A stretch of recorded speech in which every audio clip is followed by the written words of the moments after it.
Breaking নিউজের দিকে নজর রাখতে হচ্ছে। আজ রায় পরিত্যক্ত বাড়িতে আগুন। যতীন দাস মেট্রো স্টেশনের কাছে একটি পরিত্যক্ত বাড়িতে আগুন। কিন্তু কিভাবে এই বাড়িতে আগুন লাগলো, কি পরিস্থিতি রয়েছে, কখনই বা আগুন লাগলো, আমরা জানবো। আমাদের সঙ্গে রয়েছেন আমাদের প্রতিনিধি বিশ্বজিৎ শাহ। বিশ্বজিৎ, কিভাবে আগুন লাগলো, কখন আগুন লাগলো, কি পরিস্থিতি এখন?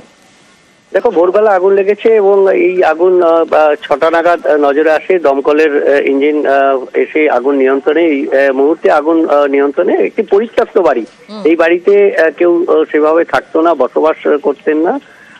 এই বাড়িটি কার্যত দীর্ঘদিন ধরেই পরিত্যক্ত। প্রতিবেশীরা জানাচ্ছেন মাঝে মাঝে যারা দুষ্কৃতী সেরকম তারা আসতো এবং রাতের বেলা দু একজন লোকের আওয়াজ পাওয়া যেত, এরকম প্রতিবেশীরা জানাচ্ছেন। কিন্তু এই বাড়িতে বসবাস সেভাবে কেউ করতেন না এবং দীর্ঘদিন ধরে এই পরিত্যক্ত শরিকি বিবাদে এই বাড়িটি ডেভেলপ হয়নি এবং বাড়িটি পরিত্যক্ত অবস্থায় রয়েছে। সেই বাড়িরই দোতলায় একটি ঘরে আগুন লাগে। আপাতত আগুন নিয়ন্ত্রণে, কোথাও কোথাও কুলিং এর কাজ হচ্ছে, কারণ এখনো ধোঁয়া কিছুটা দেখা যাচ্ছে বিক্ষিপ্ত ভাবে।